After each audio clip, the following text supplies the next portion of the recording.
wala pa. Pero kahit sa impyerno pupunta ako, makakuha lang ng impormasyon.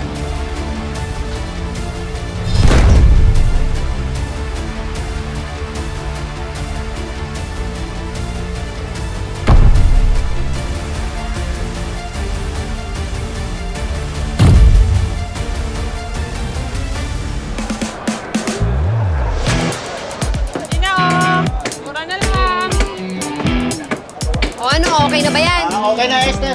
Matibay. Oo, matibay na. Sigurado ka. Oo. Pag tinadyakan ko yan, di tutumba. Hindi tutumba, katulad na yung pagkaso ko. Esther! Kalat na kalat ang chismis. Di ka daw mubra kay Tetet. Uy, si Esther, matapang lumabang kay Tetet.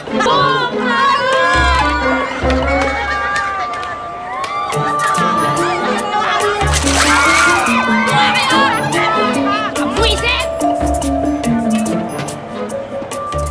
Nakakainis talaga tong Tetet na to eh. Imbis na siya yung maging laman ng chismis, ako. Hindi pwedeng ako yung nagbubukang talo eh. Tama.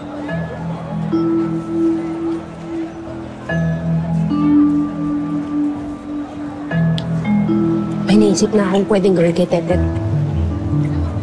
Anong plano? Eh, di ba, bida-bida siya. So, dapat siya yung pag-uusapan o gagawa natin ng chismis si Tetet. Ay! Gusto ko yan. Oh, di ba? Pero, paano natin gagawin mo? Ako pa nga na. Ang galing mo talaga kahit amilansa ka! Ay, sorry. Ayan na! Bili na! Magpinda na tayo. Sige, magpunta ka na dyan. Ano na, oh! Nakapagpahinga na Lansa. tayo. Matagal! Bili-bili na ako. Sama mo na kaya ako dyan. Hayaan mo na!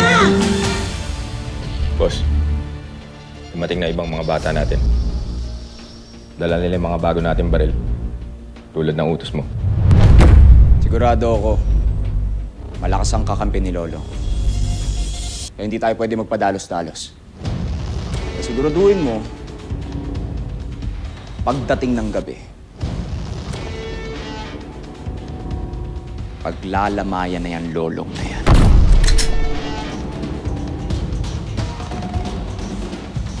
Hindi ka na pwedeng mabuhay pa, Lolo.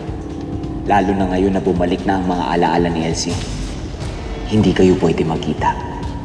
Hindi mo pwedeng makuha sa akin si Elsie. Papatayin kita.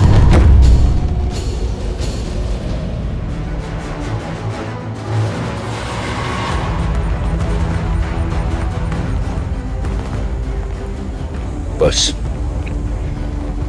pinakikilos ko na lahat ng mga tauhan ko para mahanap na yung mansyon ni Ivan at sa kanilid mo. Pero para tayo naghahanap ng karayom sa dayami, napakahirap. Maraming salamat, boss.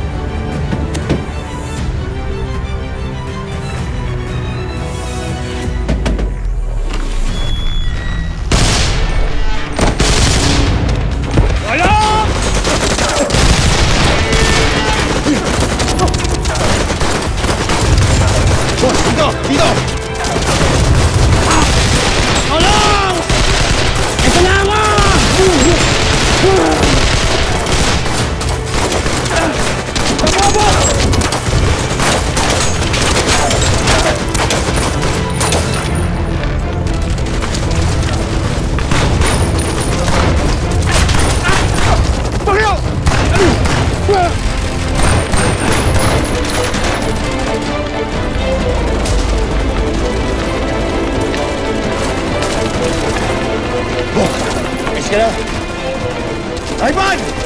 Natuto nila tayo! Napakarami nila!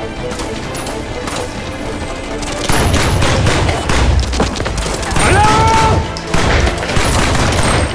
Wala ka nang kawala ngayon! Papatayin kita at lahat ng kasama mo! Nasaan ang mag-ina ko, Ivan? Akin lang si Elsie. Hindi mo na makikita ang mag-ina mo!